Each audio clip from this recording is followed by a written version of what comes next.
going on, everybody? Welcome back to Talkin Sports with Jake. Hope we're all doing well. So, before we get started, I need to rant about the Jets. How do you lose to the freaking Raiders? 16-12. 12 points. They have not scored a touchdown in 2 straight games. That's hard to do. 0 touchdowns in 2 games. I think like 37 straight drives or something crazy like that. They haven't scored a touchdown. This team is pathetic. Zach Wilson is horrible. He's been a tiny bit better this year, and wasn't horrendous last night. And that last pick, it was not a good throw, doing like his no-look pedal off his back foot. But, there's a minute and 15 to go in the game. The Jets gotta go the whole field and get a touchdown. The Raiders know he has to throw. They know he struggles throwing the ball. So they're sitting back, dropping guys in coverage. They're all sitting in the middle of the field. It's a tough spot for him to be in. Like, you've got to be kidding me. And his offensive line is horrible. They played a little better last night. They gave him a little bit more time. I was impressed, especially going up against Max Crosby, who's one of the league's best pass rushers. But my God, they are horrible. It's not only injuries. Yes, they've had a lot of injuries. They're talking about the second year in a row had a bad injury, torn ACL or torn Achilles. So you lose him, and you've gone through 3 centers. Connor McGovern's out. His back. Joe Tippmann was in and out of the lineup.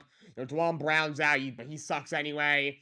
And you've had to have, Max Mitchell, be a right tackle and move him to right guard, back a little bit tackle. You have, your third-string right guard in there. Mekhi Becton, he is awful. Okay, he is awful. He is a turnstile. A turnstile might be better at left tackle than Mekhi Becton. He is awful. Just god-awful. This offense is pathetic. If it wasn't for the New York Giants, the New York Jets would have the worst offense maybe ever. This is pathetic. It is bad, bad, bad, bad. How do you have maybe the best defense in football and be 4-5? And go out there twice in a row on primetime, lose to a Chargers team that, yes, talent-wise is very good, especially on offense, but as poorly coached as it gets, and outside of Joey Bosa and Khalil Mack, couldn't stop on a stop sign. I think it's the freaking Raiders who just fired their coach, their linebackers coach, just their coach. And I love Antonio Pierce. He's made a great impression. As of right now, they should definitely consider keeping him full-time next year. The last time they made that mistake of Rick Bisaccia, look what happened. But a team has their linebackers coach, who's never been a head coach before, as their head coach. They don't have a GM. They don't have an offensive coordinator. Their team's a mess. They're not that good. They have a 4th-round rookie, Aiden O'Connor, who looks like Derek Carr with an ugly mustache. With no defense outside of Max Crosby. And you let them beat you? Come on. 12 points. This is what happens when you let a team hang around. And can Robert Saleh prepare this team for once in his life? Can he get that stupid little smug look off his face? He's got that stupid mug these last 2 games. When he was in San Francisco, all I saw was this guy getting super excited, and he's, energetic, and his players feed off that, and now he's got this stupid little mug on his face. Looks like freaking Sylvia from The Sopranos. And every week, with the penalties, the pre-snap penalties, the false starts, the illegal shifts, the offensive holding. Every time the Jets offense makes a nice play, whether it's Breece Hall for a good runner, or Zach makes a nice play, makes a nice throw to Garrett Wilson, whoever. Holding offense. Illegal shift on the offense. But get C.J. Uzomah off the freaking field. Get off the field. Tyler Conklin is better than him. I like Jeremy Ruckert better than him. He is the 3rd best tight end on this team. Gets 2 offensive holding penalties early in that game. Breece Hall runs in for a touchdown. After that great play by Zach Wilson to scramble down and get a first down inside the 5-yard line. Breece Hall powers it in. Holding offense Uzomah was the 2nd time on that drive. He sucks. He can't catch the ball. He can't block. And he's a penalty machine. If he doesn't take that penalty and the Jets get a touchdown, I think they win that game. You just do the math. So instead of getting 3, they get 7. So that gives them 16 points. Obviously, I'm not saying, it wouldn't have mattered. You know, but like, now things changed in the game because now the game would have been tied and things like that. But the guy, just get him off the field. Every year.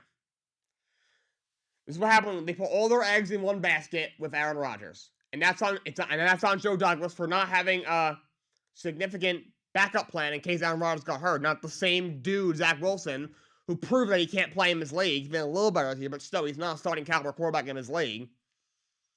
And also, he was an assistant general manager with the Philadelphia Eagles before coming to the Jets. The Eagles have done a great job, building from the trenches and then out. He said when he came here, it starts from the trenches, and he's done a horrific job of building an offensive line. The only O-lineman that he's added over his tenure here that have worked out at all have been Laken Thompson's been pretty good. The free agent signing last year. Kai Beck's a complete bust in the first round. Connor McGovern's been okay. Vera Tucker, when he's healthy, is great, but he's never healthy. And Dwan Brown last year was okay. Kind of brought him in freaking emergency when Mekhi Becton went down. This year was horrible, and now he's hurt. And just, but like the guys that they have like for depth, Max Mitchell wasn't very good. Also, Xavier Newman that threw in last night. Outside of Max Crosby, there's really no one on that D line that's doing anything for that team. So, hypothetically, you can just double Max Crosby, and then that's Max Crosby's a beast. I'm sure that's what's been happening for a couple of years now. He's still second team All Pro every year. But God, this team, this franchise, they suck you in, look like they're bouncing, and they spit you back out and put up a dud every single year. All right, so got that off my chest. We're gonna go to college football scores for this week. We got number 11 Louisville beats Virginia, 31-24. Louisville's been playing very well this year. Virginia obviously is terrible. All they have this year is an upset victory over UNC. Number 1 Ohio State beats Michigan State, 38-3. Michigan State, they're just dumpster fire and just train wreck every year continues on and off the field. Georgia playing number 9 Ole Miss destroys them 52-17. I still don't think anybody beats them this year, to be honest. Number 3 Michigan beats number 10 Penn State, 24-15. Penn State fires their offensive coordinator. They fired him after the game. He's gone. Mike Yurcich is gone. Penn State, every year, they're good, but not good enough. And I think a lot of that falls on James Franklin, who I've liked for a while, but he's starting to go a little overrated. Just every year, he just can't win the big one. Michigan didn't even have their head coach, Jim Harbaugh, is suspended for the rest of the regular season because of the sign stealing scandal. Which is interesting. Anything his assistants dealt more with Connor Stallions. I might talk about that a little bit deeper as the week goes on. I'm going to try and gather some more information on that so you guys know exactly what happened with that whole thing. It's been going on for a few weeks now. But Michigan picks a win. Of course, their interim coach, had that very emotional thing to Harbaugh after the game. You would think Harbaugh wasn't died, but a little over the top. But Michigan picked up the win. They remain undefeated. Number 4 Florida State beats Miami 27-20, so they sneak by. Number 5 Washington beats number 18 Utah 38-25. Michael Penix for a great game, for 322 and 2 touchdowns. Number 6 Oregon over USC 36-27. Bo Nix for 412 and 4 touchdowns. What a huge game from him. He might be a higher-ish draft pick this year. Number 7 Texas beats TCU 29-26, so Texas sneaks by. Number 8 Alabama over Kentucky 49-21. Number 12 Oregon State beats Stanford 62-17. Number 14 Missouri over number 13 Tennessee 36-7. So they look very good. UCF with a major upset over number 15 Oklahoma State 45-3. Wow. And Texas Tech upsets number 16 Kansas 16-13. Number 17 Oklahoma over West Virginia 59-20. Number 19 LSU over Florida 52-35. Number 21 Arizona beats Colorado 34-31. Number 22 Iowa beats Rutgers 22-0. You had number 23 Tulane over Tulsa 24-22. Tulane for a really good year this year. Number 24 North Carolina beats their old rival Duke 47-45 in double overtime. Drake Mantha for 342 touchdown and a pick. And then number 25, Kansas State beats Baylor 59-25. All right, before we get to the NFL scores, a couple of college football coaching changes. Jimbo Fisher has been fired by Texas A&M. They will buy him out for $75 million. Five football coach really is the best job in the world. Duke can make $75 million for 2031. Next 8 years to do nothing. That's crazy. That tenure did not work out. He's extremely overrated. Jimbo Fisher, great recruiter, not really a great coach. But outside of the 1 year of Florida State, when he had Jameis Winston, Dalvin Cook, and Kelvin Benjamin on my team, he's done nothing. Boise State fires Andy Avald after 3 seasons. He went 22-14. Boise State was once a great program, of course. With Kellen Moore leading them to a national championship, but they've had a great fall from grace. Now, a few years ago, I think before they hired Avald, they were targeting Kellen Moore when he was still the Cowboys offensive coordinator. They tried to grab him. He decided to stay in Dallas. Now that he's with the Chargers, and if Brandon Staley gets fired after the season, then as a result, Kellen Moore will be looking for work as well. You wonder, could he be an option for Boise State? So we'll see what happens. Brady Hoke has retired. He went 3-7 this year off San Diego State. He's not a very good coach. He wasn't great at Michigan. Well, San Diego State's program isn't great, but he wasn't great there either. So he is announced retirement. And Mississippi State just fired Zach Arnett after only 1 year, went 4-6. Mississippi State's been overmatched in the SEC for a while now. So they'll be looking for a new coach. Some baseball news. A couple of managerial openings have been filled. The Los Angeles Angels hired Ron Washington. I think it's a good choice. He has not managed in 2014, but he did a really good job in Texas. Was in 2 straight World Series. Did a great job as the Braves third base coach the last few years. Of course, won a World Series a couple of years ago with the Braves as an assistant. Old school manager. He replaces Phil Nevin with the Angels. Still don't think Phil Nevin should have been fired, but I do like Ron Washington a lot. And the Astros have promoted Joe Epsad, their bench coach. He's been their bench coach throughout this whole thing. Since A.J. Hinch, he's been there a while. He's been a top managerial candidate for a while. Glad he got his shot. Astros are still a World Series contender. Most of that team comes back. He knows all the players. He knows the organization. The Astros probably didn't want a huge change. And they, not the same guy, obviously, as Dusty Baker. He's a little younger than Dusty Baker. Dusty Baker was in his 70s, so a little change there, but still, they all know him. They seem to like him. I think it's a good choice. He definitely deserves to be a manager somewhere. Let's talk about the Silver Sluggers were announced to start in the American League. First place was Yandy Diaz, who wins for the first time. He had a phenomenal year. He was one of the only 6 players here to hit 300, have a 300, 400, 500 slash line, meaning he hit 300. He had a 400 on the base and a 500 slugging. It's very hard to do. 14 on base was best at his position. He had a great year. He had 330, which is the best by a Rays player ever in one season. Nationally was Matt Olson, 54 homers, 139 RBIs, 604 slugging, was one of the league's best players this year, and he's a great defender as well. Absolute stud. He's probably one of the 5 or 7 best players at least in baseball this year. Second base, we had American League was Marcus Semien taking home his second straight, his not second straight, but his second overall Silver Slugger. He led the American League with 122 runs scored and 185 hits. He had a great year. He had 73 extra base hits and 320 total base, which was second among his position. His B WAR of 7.4 was second to only Shohei Ohtani, of course, was incredible. Second time he had over 100 RBIs. And Luis Urias won in the National League. He flirted with a 400 batting average during the summer. Still ended up hitting 354, winning a batting title. Second straight Silver Slugger, and one in each league. He is the first player to win a batting title in consecutive seasons ever.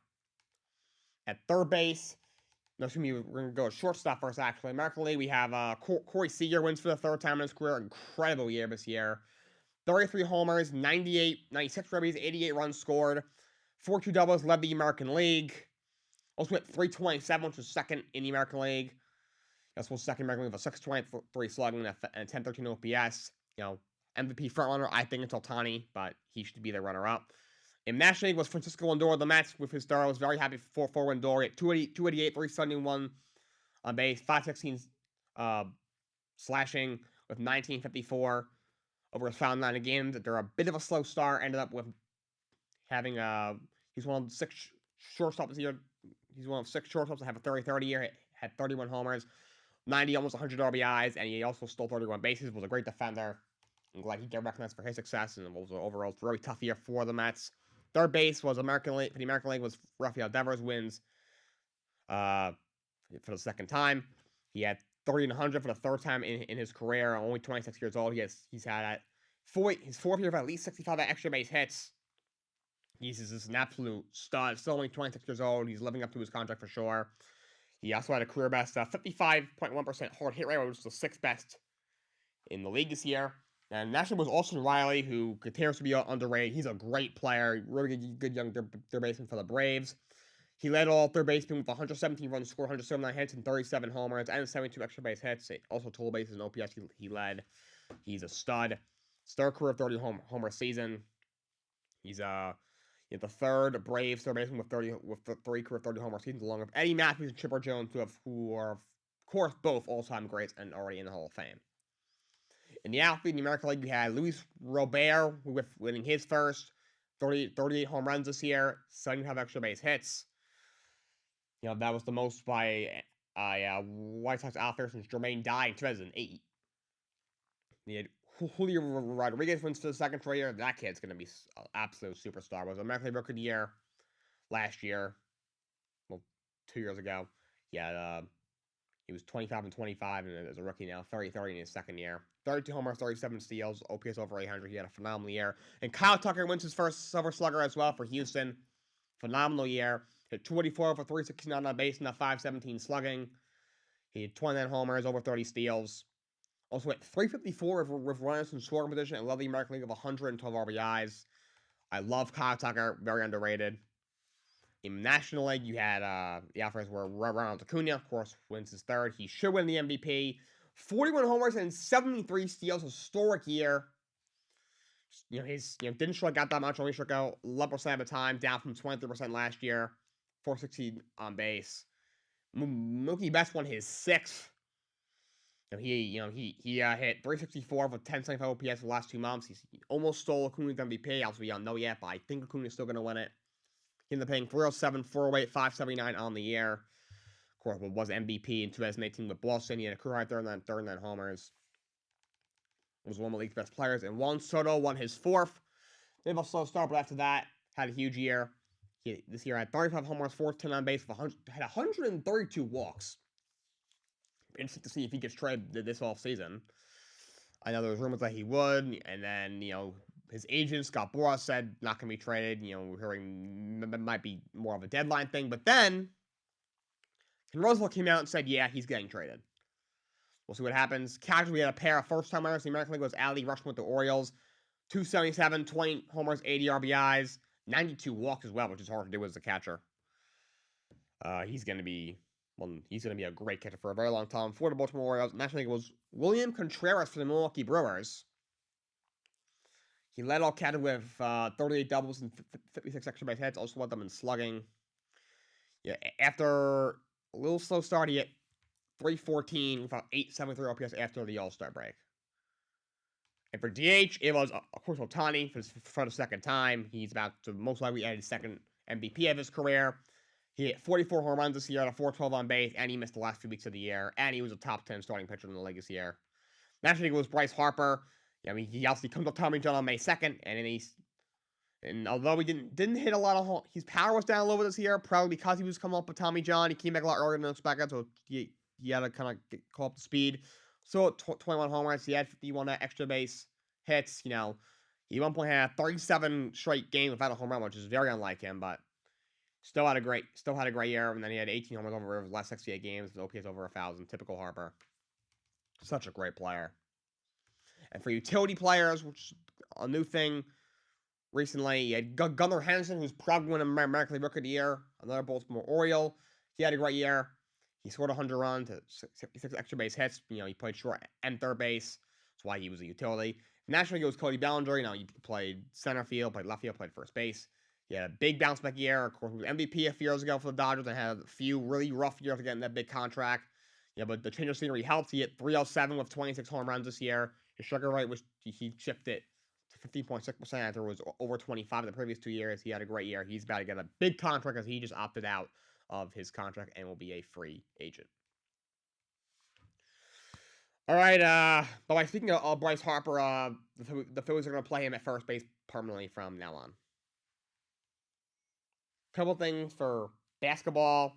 The Denver Nuggets, they extended Mike Malone, making him one of the highest paid coaches in NBA history, or at least in the NBA now. And he's a prime example of why you shouldn't give up on coaches too soon. If they stuck with him, they could have fired him when they had, some early playoff exits. When their team was still really young, they stuck with him, and look at that.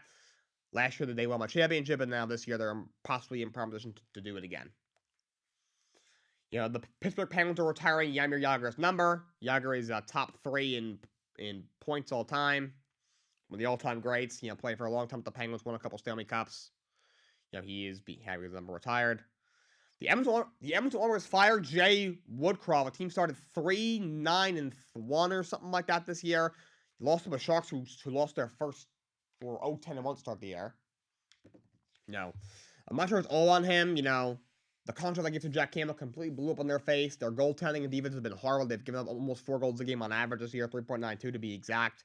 They're hiring Chris Knobloch, which is an interesting hire. He's been a hot candidate for a while. He's the Hartford Whalers head coach. He's been the Rangers AHL coach for a while. He's had some fill-ins from when Gerard Gallant had COVID a couple of years ago. And he's made a pretty good impression. He's had a lot of success in the lower levels of hockey, like in the OHL and the AHL. So I do think that's a good choice. He's definitely ready to be a head coach, and we'll see if he can turn the Oilers around because they are way too talented to be, one of the worst teams in hockey. All right, before we close out, let's talk about the NFL scores from this week. Thursday Night Football, Bears beat the Panthers 16-13. Good God, that was a bad game. The format had a good game. I don't know. So now, because the Panthers lost, the Bears' chance of getting number 1 pick continued to increase. The Germany game, which was an awful game, the Colts beat the Patriots 10-6. Mac Jones looked horrible. Bill goes to Billy Zappi in the last drive of the game, down 4, and Zappi fake spike into pick into triple coverage. They are so bad. The Patriots 2-8. The one silver lining about the Jets being awful, not awful, and being struggling and about to blow another season is that the Patriots are at least going to be even worse. Finally, Texans beat the Bengals 30-27. Stroud for another game-winning drive. He goes for 356 touchdown on the pick. He is absolute dog. He's an MVP candidate. What a player he is. Upset over the Bengals. Vikings over the Saints 27-19. Another great game from Josh Jacobs for 268 and a touchdown. He's played very well for the Vikings coming over. He didn't even know what their locker room was. He needed one of the steamer to show him where the locker room was before the game. That was very funny. He had the Steelers over the Packers 23-19. Jay Warren ran for over 100 yards on a touchdown. How that team is 6-3, I don't know. Because that offense is so bad. Kenny Pickett is not the guy. Problem is, they play Jordan Love, and Jordan Love is also horrible. Bucks over the Titans 20-6. Bucks Titans, I don't know why it's a matchup. Baker Mayfield throws for 278, 2 touchdowns on the pick. Titans defense is kind of okay. 49ers over Jaguars 34-3. 49ers look like themselves again. Purdy had a great game. Throws for almost 300 yards and 3 touchdowns. Kittle on a touchdown. Browns, big comeback win over the Ravens, 33-31, 16 points in the fourth quarter. Lamar really struggled. That Browns defense is ferocious. They are so good. One of the league's best units. Browns 6-3. Kudos to them. Losing Nick Chubb early in the year, they're still 6-3. All the injuries they've had at quarterback. Wow. Cardinals over the Falcons, 25-23. I think on a game-winning field goal. Kyler Murray's returned for 249 on the pick. He made a season debut, coming off a torn ACL. Lions over the Chargers, maybe in the game of the week. 41-38. Jared Goff for 333 and 2 touchdowns. Again, the Chargers defense lets down Justin Herbert. Lions, they're for real. 7-2 this year. Cowboys over the Giants, 49-17. They outscored the Giants 89-17 this year. They won 40-0 in week 1 and 49-17 in this past Sunday. Yikes. Obviously, they had Tommy DeVito as their quarterback. That was awful. And their backup, they signed off the street, was Matt Barkley. I forgot he was alive. Seahawks over the Commanders, 29-26. A back-and-forth game, much better game from Geno, threw for 360 plus, 2 touchdowns. And of course, like I said, the Raiders over the Jets, 16-12. I already ranted about that game. We'll say Antonio Pierce, the players definitely trust him. they might want to look in, at least so far, keeping him as a full-time head coach. Because last time they let some interim head coach go, Rich Bisaccia, I told people when it happened, you either go and get a huge name like Jim Harbaugh, or you keep Bisaccia, and then with Josh freaking McDaniels, and look how that worked out. And tonight, it'll be Broncos-Bills on Monday Night Football. You get ready to turn that game off in the third quarter, because Bills are probably going to blow out the Broncos, because the Bills are flop, they're not a bad team, and the Broncos are absolutely terrible. All right, that's all I got for you guys today. Until next time, so long, and have a great day.